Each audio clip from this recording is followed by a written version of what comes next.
So another special day once again, and it is the day 5 of the protest. Well, as it is right now, the pressure has reduced a little bit, but then the tension is still up there as we have scanty vehicles on the road. It appears some persons are still waiting for the completion of the 10 days.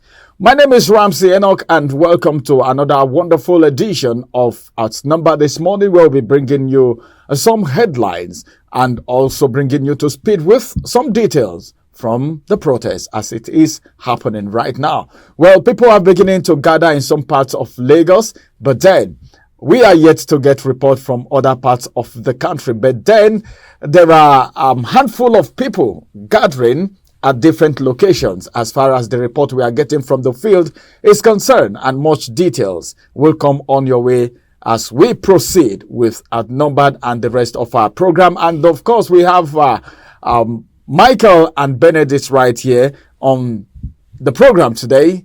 And of course, Michael is looking very smart this morning. Good morning, Michael. Good morning, Bright. Good morning. Good morning, Mr. Ramsey. All right. Good morning, Ramsey. Yeah, you called me bright, and I was wondering. Well, because it's a bright day, and I'm looking bright also. Quickly to the headlines for the day, beginning from the Punch newspaper. Real retail investors may shun bank stock as shareholders lose 1.6 trillion naira.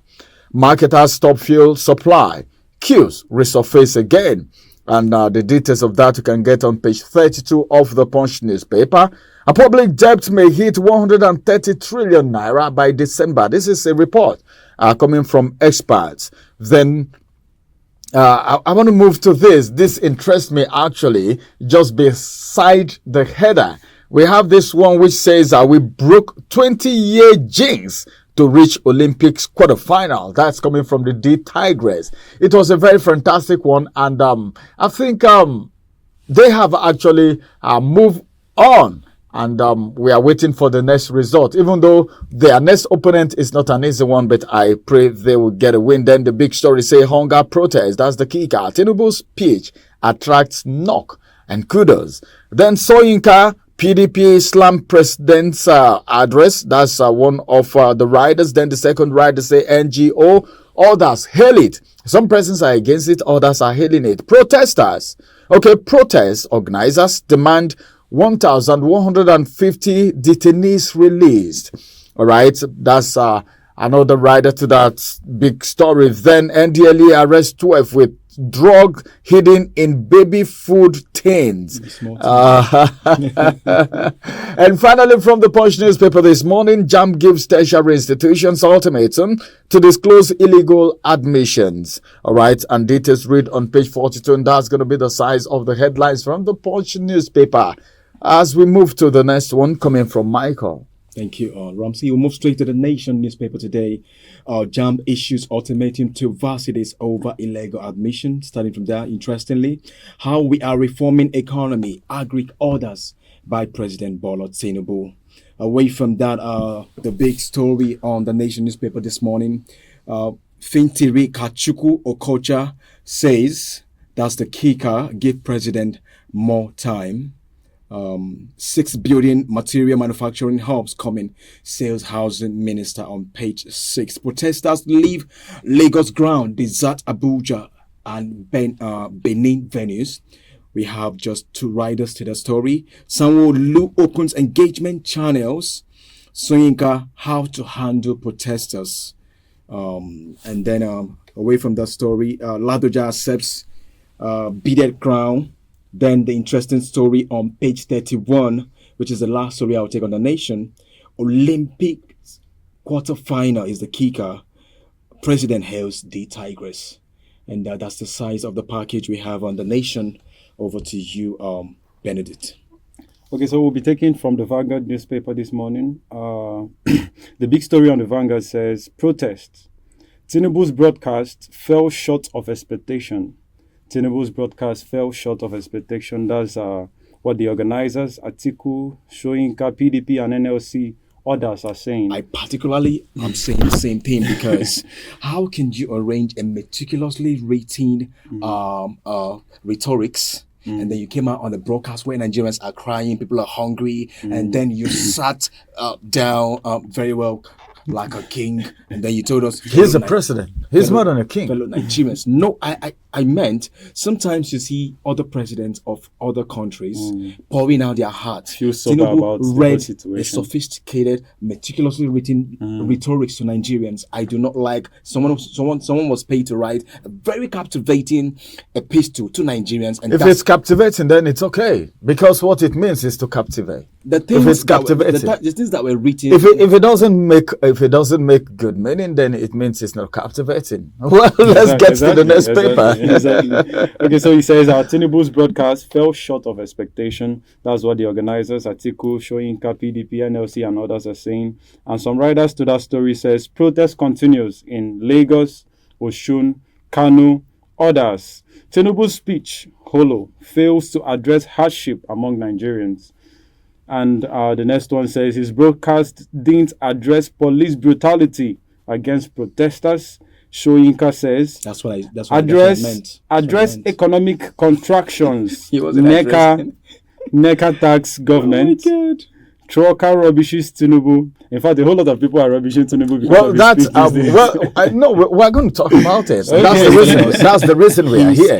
He's listing the things that he has said in the paper. The same thing we saw on the paper. It's counting those captivating promises that we Exactly. haven't They were seen counting in practicality. achievements. Yeah, counting achievements. But then I think it's beyond Yes, just saying so exactly. many things. So if you want to get that story, you just go to the page 5 of the Vanguard newspaper. And the next story from the Vanguard newspaper says, FG reforms have not brought promised renewed hope.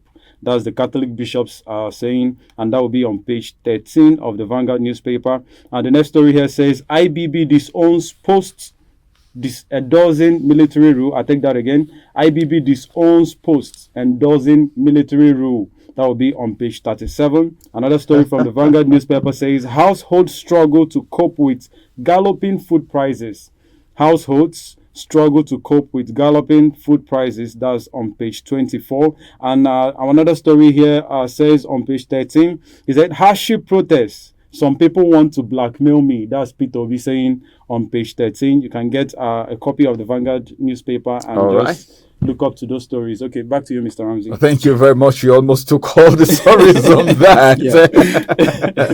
All right, a Daily Trust is what we have right here. I'm going to be taking a few so we can move to the big story, because we need to bring you to speed with what's happening. Like we heard, people are beginning to gather in some parts of the country for the day 5th of the End Bad Governance protest. And from the Daily Trust newspaper this morning, hunger protest, bereaved families mourn. This is how it happened. Some persons must fall victim. Some casualties will actually be found. Algon Right Finance Commissioner demands payment of July allocation. The big story says Atiku, Soyinka, Falana, others pick holes in Tinubu's speech.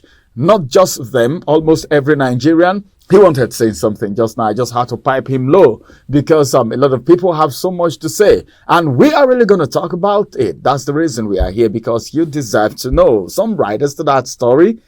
You can't serve bullets where bread is pleaded. Noble laureate. That should be, if I said noble laureate, you should know I'm talking about Wole Soyinka, of course. You can't serve bullets, all right? Where bread is pleaded. We are begging for bread, all right? And what you do is serving us bullets, giving us bullet in place of bread. Even the Bible said, God cannot give you serpent when you ask for meat. He won't give you stone when you ask for bread. All right, the next one say broadcast didn't address protesters' demand. Human rights lawyer. The last rider, okay, second to the last, of course, this one is coming from NEF, and it says no mention of insecurity in the north. Then this one says he's sticking to anti-masses policy. Afenifere is the one saying that. You can get that on pages 3, 4, 17, 25, and 38. And of course, time is not on our side, but I need to take this, which is going to be the last. President out of touch with reality. Protesters say rally continues today, and they're already gathering. But then, let's see how that's going to end. This is going to be the size of the headlines this morning. Remember that admission entry age, that's the kicker. JAMB raises alarm over false affidavit and age adjustment is what we're talking about. Because you ask a lot of people today. Someone met me and said, well, NIN, they said I should bring this because my age in Diamond Bank is different from the one in GTB, and a lot of people because a lot of people are victims. I don't want to talk about that now because some persons are going to be indicted. Yeah, because absolutely. a lot of people. But then, if you look at it critically, who will you blame? Is it the system or the people? But then people just want to find their way because by the time you're leaving NYC, you're already getting to 30. By then you see all these people, they said not beyond 22, 25. You don't get job anymore. Well, let's go to a quick break. When we return from the break, we'll talk more about the protests and, of course, how it is happening in some part of the country. Are you out there ready for the protest, or you are back at home? But remember that something happened during the protest, that some states didn't even come out at all. I didn't know Nigerians. More will be coming on your way after the break. My name is Ramsey Enoch.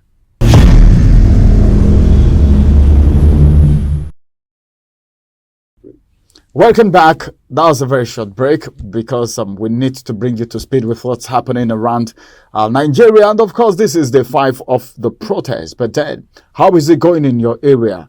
How was it? Day 1 was, I don't know, but then the tension was more the first day because a lot of people came out and we had so many things happening. And right now, as I speak with you, I know that a lot of people are already looking at what will happen today, which is the day 5 after the broadcast that happened yesterday. So, the protest so far in Lagos right now, they are gathered together, and some they are even addressing themselves, trying to make themselves see reasons why they need to continue with this protest. Some persons have come out to say the president's speech didn't really hold water. Their grievances have not been addressed and all of that. Then, 5th day so far, have there been improvement? Has anything really happened? All right. Has it been effective? That's what I mean. So, what do you think about the whole day? Day 5 is right here. They're already gathering. And remember that there is this news flying around, even on Twitter. All right. That people will be coming from various states to occupy Abuja. All right, occupy Abuja. You know, there was a circular yesterday someone sent to me, but it's not been verified. All right, that people will be moving into Abuja because they are not really satisfied with the president's speech. Moving into here for protest, or they are relocating to protest. Of course, this is no best time. This is not the best time to relocate. All right, it's very sad because at least 13 people were killed in clashes with security forces at the first day of the protest. Four people died, according to the report I saw. 4 from explosive device, and then 2 were hit by a car.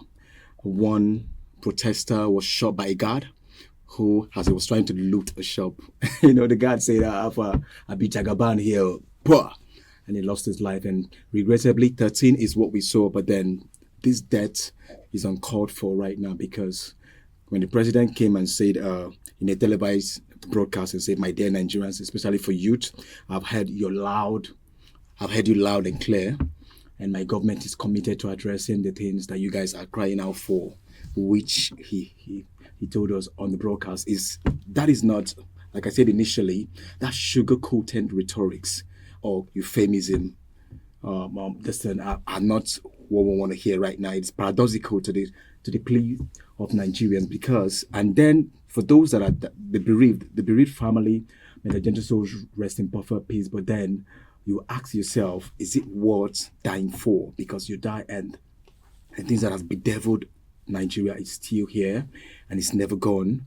We've been crying for this as long. I mean, the first day of the protest made it exactly 27 years that Fela sang about the same thing. That's why you saw the people that were gathered at Gani Fayemi Park in Lagos. At Ojota, Lagos, were actually particular about playing Fela's song, giving credence to what he spoke about 27 years ago is still happening these days. And then you find out that losing your life over it is actually not the right thing, because on his speech, he was not particular about strategic feasible plans on how to ameliorate the sufferings of Nigerians. He started highlighting his achievements, antecedent, record, the things, the 520 billion naira he's given to each state. What are you giving them for? Is it for state budget, or is it for them to share to every citizen in the state? 36 state, 52 billion naira given to each governor. Are you giving them for them to buy extra cars, for them to travel abroad? Because we noticed that before this protest, most of our senators, governors, House of Rep member were on recess. They'll be on recess till September, ending of September. Then they say, oh, thank God. That's until after the protest is over. So they all left the country, and you're giving allocation to those states. Remember what happened? But then, hold your thought for a minute. Before this time, I'm coming to you very soon, Benedict. Before this time, there were things that were actually given out. All right, bags of rice, 20 trucks of rice to every state. I've not seen the distribution yet. I don't know if some states, or even if you've gotten yet. No. Now we're talking about money being given to these people. The governors. Yeah. What apparatus have been put in place to make sure this thing gets to the people that needs it? He was mentioning that the student grant loan. This question is critical, because I keep asking myself the same question.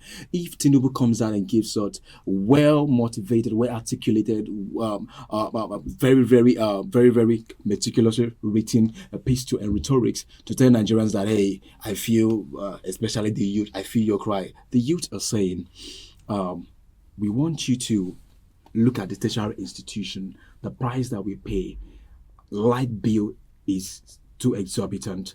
The price of food and commodities, we can't even afford it.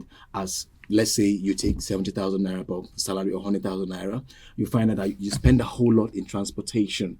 And can these things be? Can it be a practical plans to? Tinubu did not tell us that, because you talked about the apparatus through which, because we'll hear that these things are disbursed to state governors, but then the implementation of this fund is what we don't see. All right, it's what we don't see. So as it is right now, the implementation is what we don't see.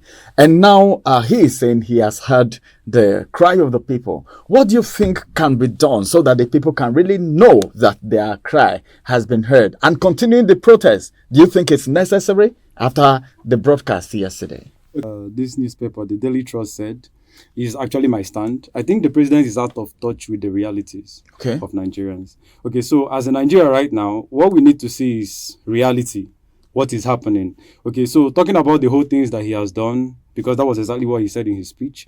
He talked about what he has achieved so far and everything. He talked about bags of rice. I don't really think anybody in this country has come out to say, I got the bag of rice up to today.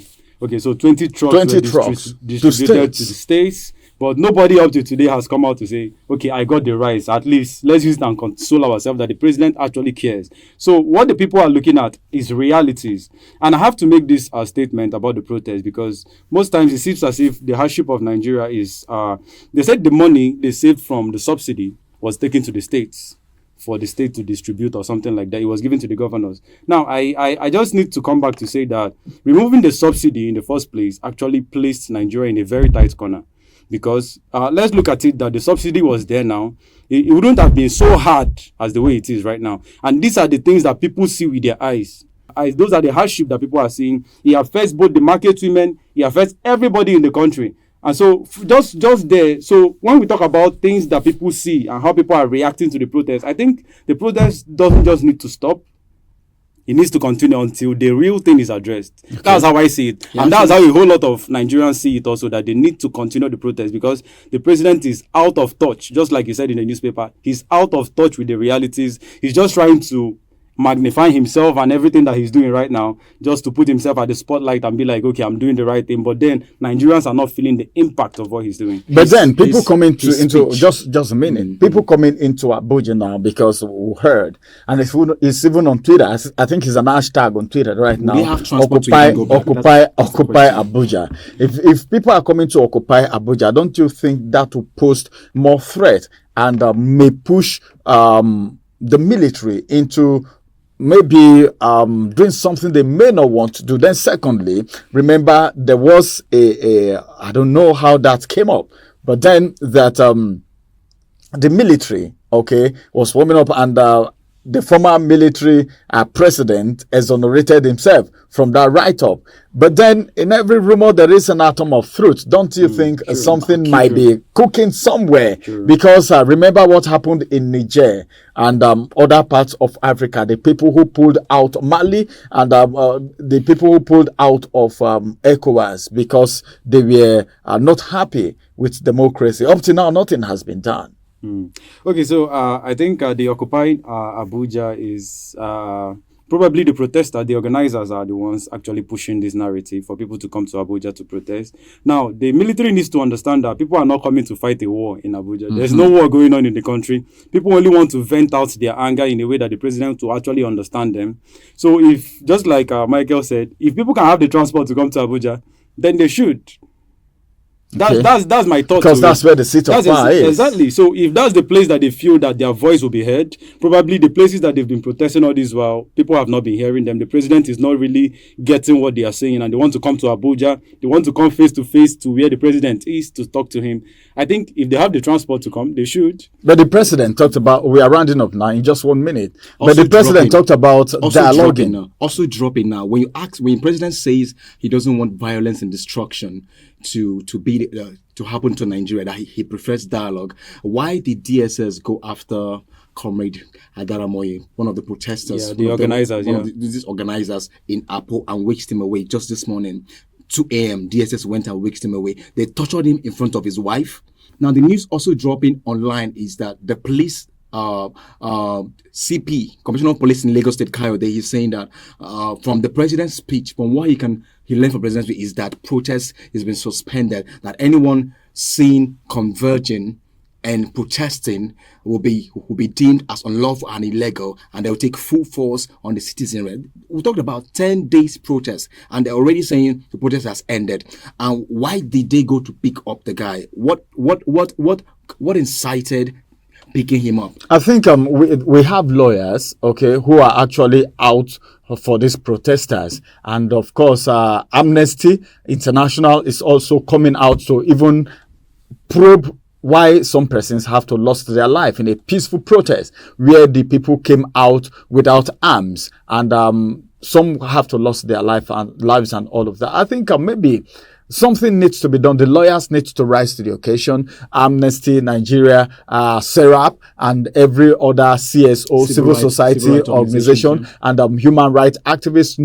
This is the time for lawyers to really make Nigerians know that there is still law in this country, and that the judiciary is the last hope of the common man, so that whoever that is being maybe manhandled because of a peaceful protest can be released. I think it's part of what they have even clamoring. This is going to be the size of Outnumbered for this morning, and the big story, well, we'll come on your way again, same time, same station tomorrow. Thank you, Ben, and of course, thank you, Michael. My name is Ramsey Enoch. Bye-bye for now.